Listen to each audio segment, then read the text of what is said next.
தங்கம், நீ நல்லா படிச்சு நல்ல பேர் எடுக்கணும். சரிங்கம்மா. படிக்கிறத மட்டும் இல்ல தங்கம், ஒழுக்கமா இருக்கணும்.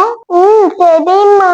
அப்புறம் அம்மா சொல்லி கொடுத்த மாதிரி குட் டச்னா என்ன, பேட் டச்னா என்ன அப்படிங்கறதெல்லாம் சரியா தெரிஞ்சுக்கணும். சரிம்மா. அதை விட முக்கியம், அம்மாவுக்கு அப்பாவுக்கு நல்ல பேரு வாங்கி கொடுக்கணும். நாங்க பெருமைப்படுற அளவுக்கு நீ நடந்துக்கணும். அம்மா, உங்ககிட்ட ஒண்ணு கேட்கட்டுமா? கேளு செல்லம். ஃப்ரெண்ட்ஸ் எல்லாம் லீவு விட்டா அவங்க தாத்தா வீட்டுக்கு போவாங்க. நாம ஏன் போறதே இல்ல?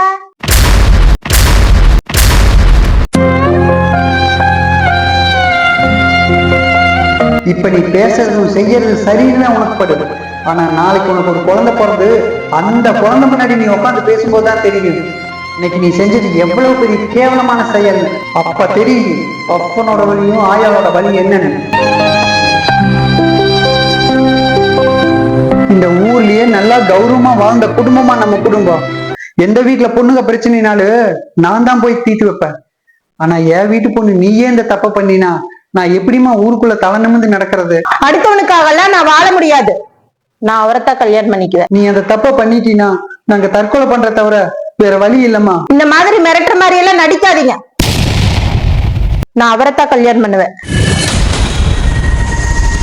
என்னம்மா நான் நடிக்கிறேனா? நீ நல்லா இருக்கணும் தான் நான் இவ்வளவு தூரம் கெஞ்சிக்கிட்டு இருக்கிறேன். உங்களை யார் இப்ப கெஞ்சி சொல்றா? உங்களுக்கு உங்க பிரஸ்டீஜ் முக்கியம், ஆனா எனக்கு என் லைஃப் தான் முக்கியம். நான் அவரை தவிர வேற யாரும் கல்யாணம் பண்ணிக்க மாட்டேன். ஏன் பைத்தியக்காரி மாதிரி இதையே திருப்பி திருப்பி சொல்லிட்டு இருக்கிற? இப்படித்தான் சொல்லி கொடுத்தா அந்த புறம்போக்கு நாயி. அவரை நாயும் பேசுற வேலையா வச்சுக்காதீங்க. அவரை இவ்வளவு சீப்பா பேசுறீங்க. அவ்வளவு சீப்பா போயிட்டாரு உங்களுக்கு. எனக்காக அவர் உசிரியா கொடுப்பாரு. கொடுப்பா. உசிரி இல்ல, வயிற்றுல ஒண்ணு கொடுத்துட்டு நாளைக்கு அம்போன்னு நடுரோன்னு விட்டுட்டு உன்னையும் உன் குழந்தையும் பிச்சை எடுக்க வச்சுட்டு போறான்னு இல்லையான்னு பாரு. கடனுக்கு ஒரு பைக்கையும் கன்றாவித்தனமா முடிய வெட்டிட்டு வரவண்டா உனக்கெல்லாம் பெரிய புடிங்க மாதிரி தெரிவானுங்க. பார்த்து பார்த்து வளர்த்தன அப்பன் ஆயாலும் வேண்டாதவங்களத்தான் தெரிவாங்க இந்த வயசுல இப்போ உனக்கு. அவரை பத்தி நீ தப்பா பேசுனீங்க, அப்பான்னு கூட பார்க்க மாட்டேன். போய் கேஷ் கொடுத்து உள்ள தள்ளிடுவேன். போடி நாயே, இனிமே நாங்க செத்த கூட எங்க மூஞ்சில் வந்து முடிக்காது. இப்ப நான் மேஜரு, யாரோட அட்வைஸும் எனக்கு தேவையில்லை. என் வாழ்க்கைய பத்தி எனக்கு தெரியும். என் கண்ணுல ஒரு சொட்டு கண்ணீர் வந்தா அவரு எனக்காக உசிரையே விட்டுருவாரு, தெரிஞ்சுக்குங்க.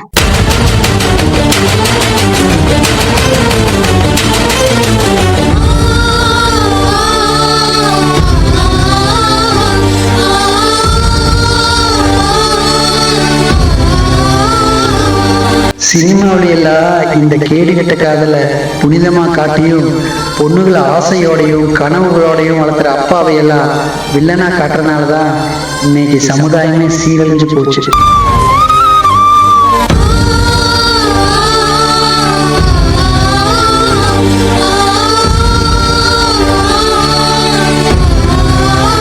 வயிற்றுல ஒண்ணு கொடுத்துட்டு நாளைக்கு அம்போடு நடுரோடு விட்டுட்டு உன்னையும் உன் குழந்தையும் பிச்சை எடுக்க வச்சுட்டு போறான்னு இருப்பாரு.